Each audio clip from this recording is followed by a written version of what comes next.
Audiobook dengan judul Al-Quran dan Hadis dalam Keuangan Islam, Histori dan Kontekstualisasi, ditulis oleh Supriyanto MUD.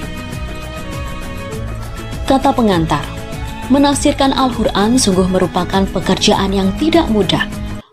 Menafsirkan Al-Quran mensyaratkan kualifikasi tertentu yang sulit untuk digapai oleh orang maupun penulis yang jauh dari kematangan dalam keilmuan keislaman.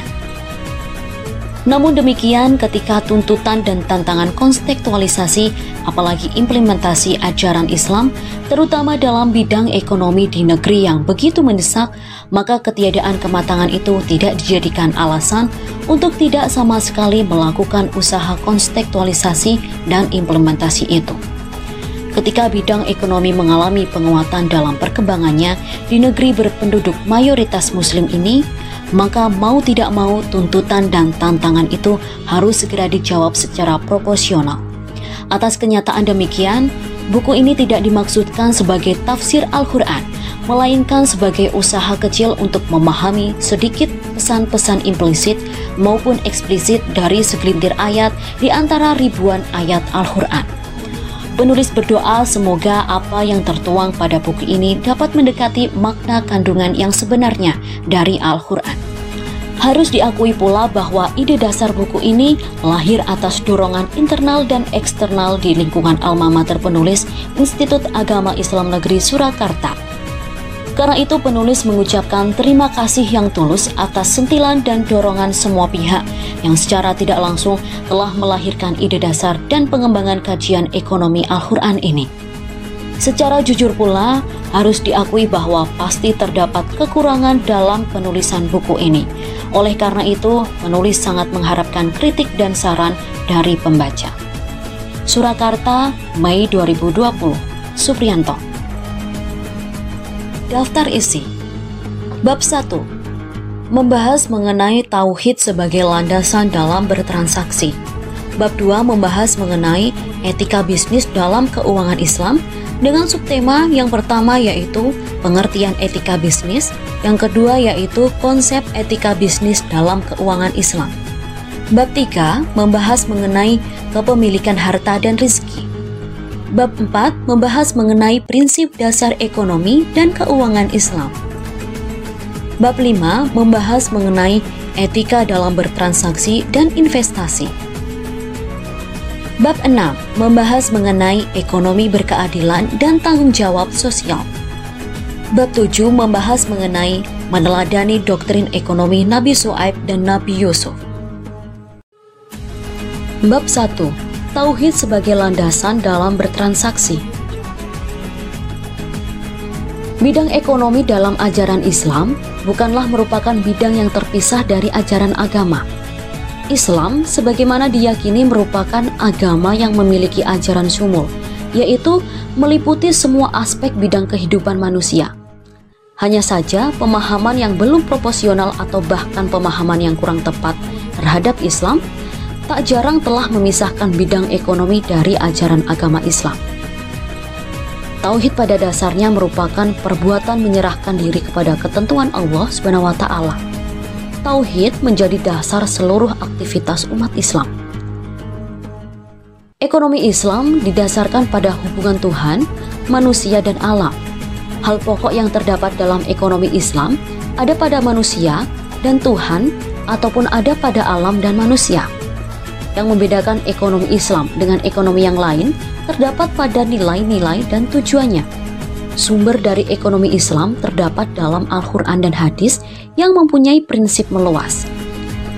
Dalam sistem ekonomi Islam lebih membahas nilai dan aturan dari setiap kegiatan ekonomi Islam. Ekonomi Islam berpondasi utama pada tauhid dan pondasi kedua adalah syariah dan akhlak. Pengamalan syariah dan akhlak yaitu wujud nyata dari tauhid. Sumber primer dari aktivitas ekonomi adalah Al-Quran dan hadis. Adapun sumber yang lain yaitu dari pemikiran para ulama serta cendekiawan. Salah satu landasan tersebut terdapat dalam surah Al-Baqarah ayat 29, yang artinya, Dialah Allah yang menjadikan segala yang ada di bumi untuk kamu, dan Dia berkehendak menciptakan langit, lalu dijadikannya 7 langit. dan Dia Maha mengetahui segala sesuatu. Ayat di atas menurut Ibnu Katsir, Allah juga menyebutkan dalil lain yang mereka saksikan berupa penciptaan langit dan bumi.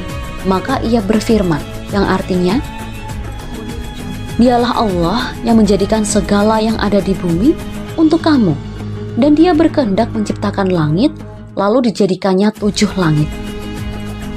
Mujahid mengatakan, Allah menciptakan bumi sebelum langit, dan seusai menciptakan bumi, lalu membumbung asap dari bumi.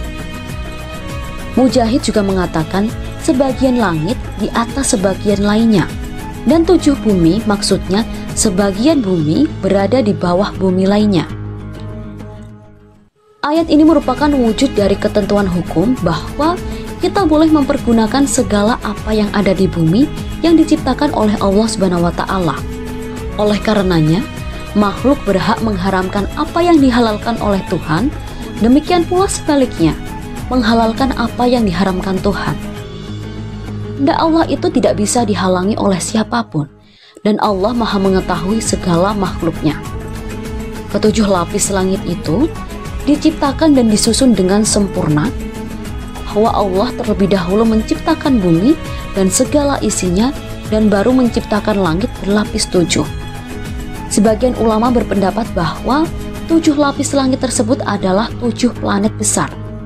Namun dalam Al-Quran tidak membatasi hanya 1 planet saja, melainkan boleh lebih dari 1.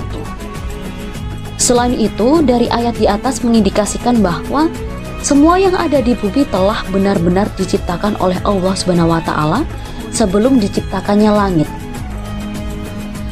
Akan tetapi di tempat lain, Allah telah menjelaskan bahwa lafaz khalq, menciptakan, itu adalah takdir, ketentuannya.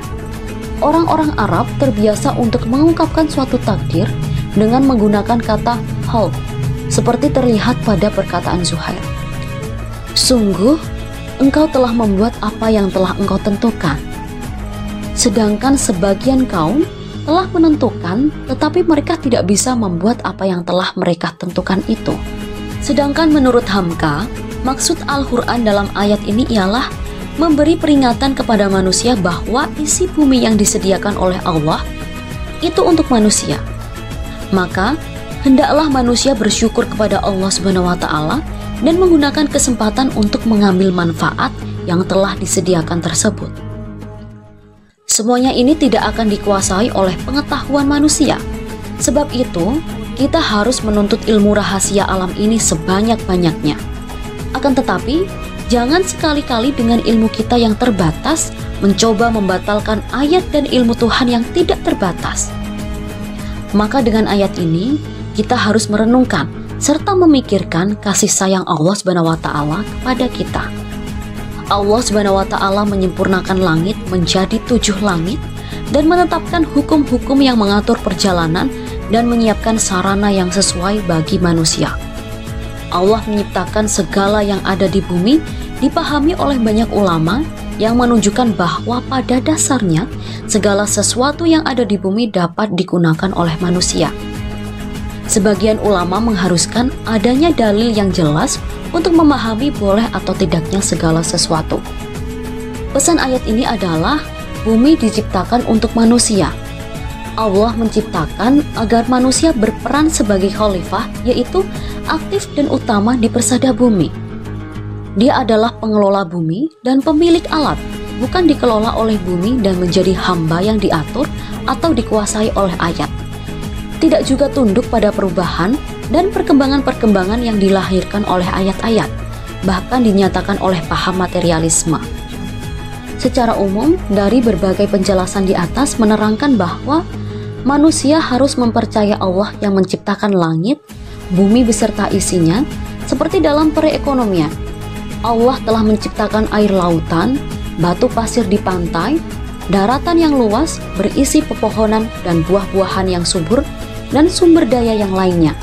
Semua itu adalah sumber ekonomi manusia yang dapat dijadikan untuk kegiatan jual beli untuk menghasilkan uang guna memenuhi kebutuhan manusia. Allah juga menciptakan ilmu pengetahuan yang lebih dari apa yang diciptakan. Oleh karena itu, Manusia diberikan ilmu pengetahuan agar manusia bisa berpikir bagaimana dapat memenuhi kebutuhan dengan segala sumber daya alam yang telah diberikan oleh Allah. Kesimpulan dari tauhid sebagai landasan ekonomi Islam adalah bahwa Allah yang telah menciptakan manusia, bumi, dan seisinya. Yang mana pada surah Al-Baqarah ayat 29 menerangkan bahwa Allah telah menciptakan langit dan bumi beserta isinya, yang semua itu adalah sumber ekonomi manusia untuk memenuhi kebutuhan hidupnya. Sementara itu, dalam hadis Nabi yang diriwayatkan oleh Al-Bukhari menyatakan bahwa akan datang saatnya seseorang lupa tentang perintah makanan yang halal maupun yang haram, karena banyaknya makanan haram yang telah tercampur pada makanan yang halal. Begitu juga cara mencari rezeki yang tidak halal akan menimbulkan harta dan apa yang kita makan tidak halal. Sesungguhnya Allah telah menciptakan banyak makanan yang halal dan bermanfaat menurut porsinya masing-masing. Bab 1 selesai.